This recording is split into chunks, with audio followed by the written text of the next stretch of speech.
The hardest part of the oath. Bisky's classroom. A fellow veteran sent me a DM with a question I have been thinking about for years. Honestly, I was glad they sent it privately, because the people who would misread it are exactly the people who need to understand it most.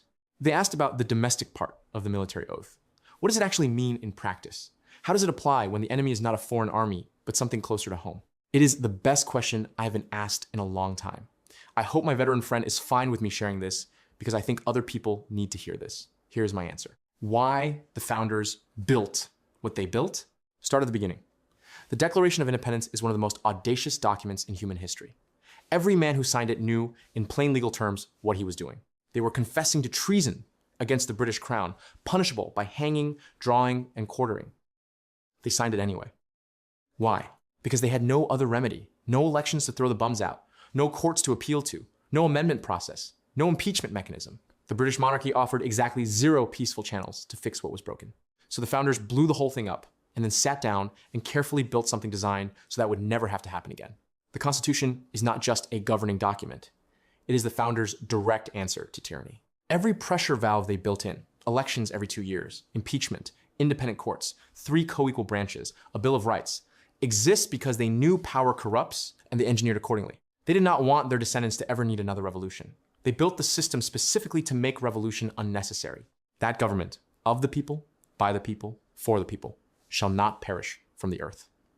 Lincoln, 1863. The founders built a system so durable it survived a civil war. That durability was the point. The domestic part, what it actually means. Here is where most people get lost. Domestic enemies, in the historical and constitutional sense, refers to threats that the military suppresses under lawful civilian orders, not threats that individual soldiers decide to go defeat on their own.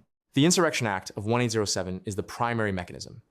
It has been invoked roughly 30 times in American history. Washington used it against the Whiskey Rebellion. Lincoln used it to hold the Union together. Eisenhower sent the 101st Airborne to Little Rock to enforce desegregation over a governor's open defiance. In every single case, the military acted under lawful orders from civilian authority to protect the constitutional framework, not against it. The oath does not hand individual service members the authority to look at the evening news, decide the elected government qualifies as a domestic enemy, and act accordingly. That path leads directly to a military coup, which would itself be the domestic threat the oath is meant to prevent. The irony is airtight. You cannot save the republic by becoming the thing the republic was designed to guard against. A republic, not a democracy. And why that matters here. Before we get to the answer, we have to get one thing straight, because it is directly relevant to the question. The United States is a republic, not a democracy. That is not a talking point. That is constitutional fact. The word democracy does not appear a single time in the Constitution. Article 4, Section 4 guarantees to every state in this union a republican form of government, not democratic, republican. James Madison, in Federalist No.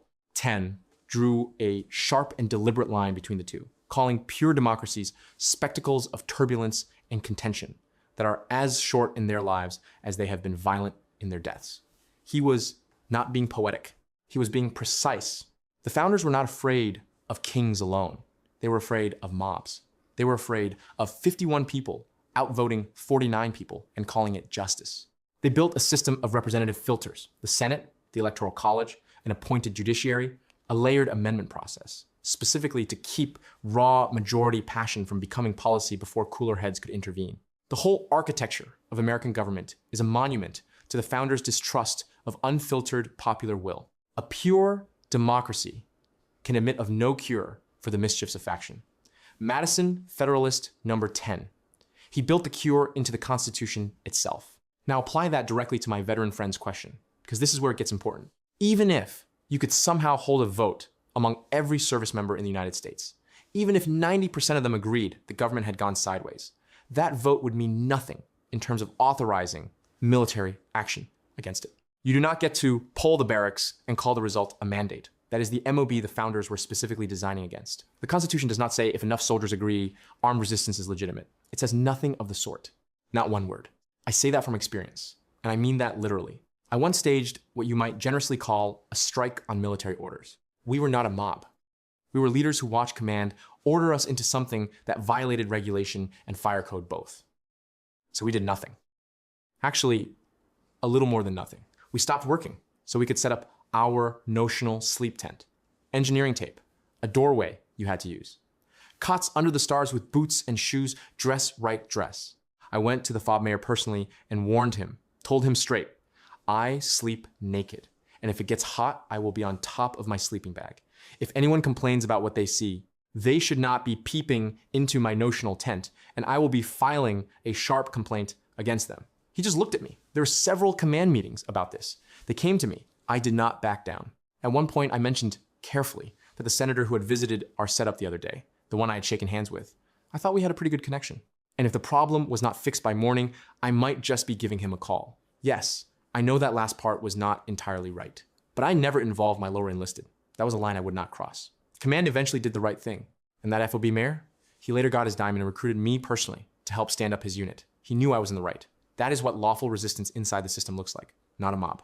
Leaders using every tool available that stand on the line but are short of the ones that cross the line. The founders wanted representatives, not masses, making the decisions that carry that kind of weight. In the military context, that means the chain of command, the JAG Corps, senior officers with legal accountability, and ultimately the civilian oversight structure Congress built. Individual soldiers do not get to substitute their personal moral calculus for the constitutional process. I was protecting my soldiers as their representative. That is not a slight against soldiers. That is the Republican design. It is a feature, not a flaw. This is also why the domestic enemies language in the oath cannot be read as a personal hunting license. The founders who wrote that oath were the same people who spent an entire summer in Philadelphia in 1787 engineering every conceivable safeguard against both tyranny and mob rule. They were not going to hand every private in the Continental Army the unilateral authority to decide who the domestic enemies are. Representatives decide, processes decide, courts decide, not crowds and not barracks votes. The answer nobody talks about? Here is the part of this conversation that keeps me up at night, and I mean that without exaggeration. The most powerful thing the American military can do in a genuine constitutional crisis is not to pick a side. It is not to march on Washington. It is not to stage a coup for the good guys. It is this: do nothing. Let me be precise about what that means. Not passivity, not cowardice, not indifference. What I mean is this: if orders are manifestly unlawful, and the UCMJ, specifically Articles 90 and 92, already obligates service members to refuse such orders, and if the military as an institution simply declines to execute them, then the machinery of any would-be tyrant grinds to a halt, full stop. A president who tries to use the armed forces as a personal instrument to override elections, suspend the Constitution, or impose authoritarian rule cannot do it without the military's active cooperation. The strong arm of this country simply folds its arms, and suddenly, whatever is being attempted cannot be done. That is not revolution. That is the constitutional design working exactly as intended. Civilian control of the military cuts both ways. Yes, the commander-in-chief leads the military, but a military that collectively refuses unlawful orders is not a weapon that anyone can use for tyranny. The founder who designed the system understood that the sword must never be the master of the purse or the pen, but they also understood that a sword which refuses to draw is not a sword at all. The problem, and this is what keeps me staring at the ceiling, is that this answer requires a near total institutional consensus at the right moment. It requires generals and NCOs and junior officers and senior enlisted all holding the same line simultaneously under enormous pressure. It requires the institution to trust itself when the civilian authorities above it have stopped being trustworthy. That is a lot of weight to place on fallible human beings who are also managing careers, families, and the natural human instinct to follow orders. The founders knew this. They placed the bet anyway. And for nearly 250 years, through a civil war, 2 world wars, political assassinations, and more crises than most Americans can name, the institution has held. The bottom line for my veteran friend: you do not rise up. You do not launch a rebellion. You do not become the threat you swore to oppose. You refuse specific unlawful orders. You report violations up the chain of command. You accept the legal consequences and trust the courts, Congress, and the people, the actual constitutional remedies, to do their jobs alongside you. And if the institution as a whole refuses to become the instrument of something it was never meant to be, then that something cannot happen. Yes, you get active. You contact senators and representatives. You get an X account. And build it up for one simple reason: to get the Major Richard Starr Act passed. You donate to organizations putting billboards in senators' hometowns, calling them out for their actions. That is what I am doing. And it takes time to turn the boat around. That is the answer to your question. It is not fully satisfying because it requires the whole institution to hold at once, but it is the answer the founders bet their lives on. And so far, that bet has paid off. If this article made you think, or if you totally disagree, like this article so the algorithm shows it to people who need to read it. Share this. Every share really helps get the word out. Use it. Comment below with your take. What do you think the domestic part of the oath actually requires? Tell me.